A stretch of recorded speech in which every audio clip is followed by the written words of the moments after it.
Ayan na mga idol, wala kaming lakad bukas mga idol. Ang lakad namin ulit mga idol, sa Manila naman mga idol. Ang pupuntahan naman namin ng mga toll gate mga idol, New Clark City mga idol, at ang Clark North, at papuntahan naman ng Florida Blanca mga idol, Dinalupihan exit mga idol. Lahat naman sa Monday po namin target yan mga idol. Monday, Tuesday mga idol, kailangan matapos namin yan. May 2 days pa kaming pag-ikot sa mga tollgate mga idol. Kasi alam nyo ba mga idol, yung mga tollgate na yan mga idol, tatanggalin yan lahat mga idol. Papalitan namin yan ng gantry mga idol. Gantry na may nakalagay na mga CCTV, RFID mga idol. Kailangan ang lahat ng mga sasakyan na dumadaan dyan mga idol, sa mga tollgate na yan mga idol, wala na kayong babayaran dyan mga idol. Kundi bibili kayo ng load mga idol para magka-load yung RFID nyo mga idol. High-tech na mga idol.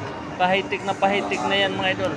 Ayan, maglalagay kami dyan ng mga camera RFID sa gantry mga idol, nakahanger sa taas mga idol. Kasi yung mga tollgate na yan mga idol, tatanggalin na namin yung tollgate na yan mga idol. I-demolish na yan mga idol. Ayan, pahitik na kasi yung mga Pinoy ngayon mga idol, ganong kalupit ang mga Pinoy mga idol, malulupit talaga. Yan mga idol, okay oh. Na, Nasa Mabiga tayo ngayon mga idol. Oh. Ayan, abangan Mabiga nyo na mga idol. Exit to Shout mga out idol. po dyan sa mga Mabiga lugar exit. na mga Dito naman napuntahan kami namin, sa Mabiga katulad mga idol. ng Hindi tayo nakapag-live New ngayon mga Clark idol. City. Shout Shout out dito po mga sa idol. mga taga New Kaya Clark ginawa ko, City. mga idol. Shout Video out na din lang po sa mga mga idol, taga video. Clark Nasa North. Mabiga exit Ayan, tayo mga idol. Northbound mga idol. Mabiga exit. Out din po sa mga Tatapos lang taga natin sa Pura. tao mga idol. Shout out din po sa mga taga Florida Blanca. Tatawid tayo Out mga din idol. po sa mga Kasi taga Dinalupihan exit. Shout may mga out din po sa sasakyan. taga Tipo. Mabiga exit tayo Shout ngayon. out mga idol. din po Shout sa out mga dyan taga Mabiga. Montclair. Ayan mga idol. Oh. Abangan nyo na yan mga idol kung kailan tayo madidestino dyan mga idol sa bawat lugar na yan mga idol. Dahil gagawa kami ng gantry para sa mga maka-detect sa mga sasakyan nyo mga idol. Yung mga placard mismo mga idol, ang mga i-detect dyan mga idol.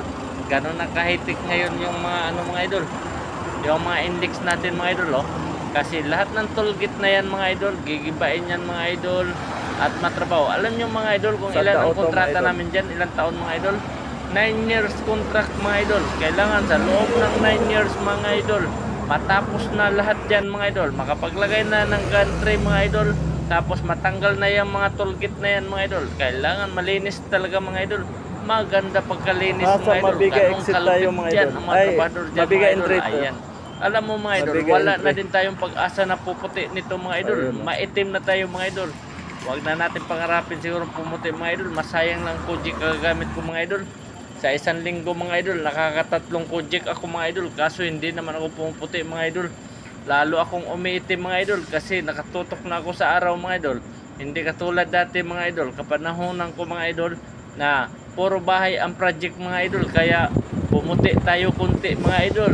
Gagamitan pa ng kojik mga idol, lalo pang pumuti mga idol. Kaya lumabas ang kakunting kapugian natin mga idol. Kunti lang mga idol, wag natin sabihin pugi mga idol kasi baka pakinggan na naman to ni Commander mga idol. Baka mabas na naman ako ng Commander mga idol. Alam mo naman si Commander mga idol, napaka number 1 na baser ko yan mga idol. Dapat nga purihin niya palagi yung asawa niya mga idol. Huwag niya palaging ibas. Pero kakaiba yan si Commander mga idol. Malupit. Kung sino pa yung nagmamahal sa kanya mga idol, siya pa yung binabas. Ganong kalupit yung maganda kong Commander mga idol. Ayan no. Ayan, 9 years ang contract mga idol. Kailangan sa loob ng 9 years matapos malinis na yan mga idol. Matanggal na yan mga toll na yan mga idol. Makapagkabit na ng gantry mga idol. Makapagkabit na ng gantry, mga CCTV. Kasi lahat ng dadaan ng mga sasakyan dyan mga idol, may mga RFID na mga idol. Kailangan magpa-load na mga idol. Gano'n na ka-high-tech mga idol. Hindi na masyado ma-traffic yan mga idol. Sa dulo po. Ang daan ng sasakyan mga idol, tuloy-tuloy na mga idol. Wala ng tollgate, wala ng barrier na nakaharang. Halimbawa yung barrier na nakaharang mga idol, wala na, mawala na yan mga idol. Kundi yung camera na nakatutok mga idol, nakamonitor yan mga idol. Ayan, diretso-diretso yan sasakyan, takbo. Kaya hindi na masyadong nag-aabala ang traffic mga idol. Yun ang napag-isipan ng mga taga-English at napaka-high-tech na talaga mga idol. Pa-high-tech na pa-high-tech. Ganong kalupit talaga ang mga puging Pinoy. Ayan, shout out po dyan sa mga pugi at magaganda kong mga followers. Shout out po sa inyong lahat mga idol.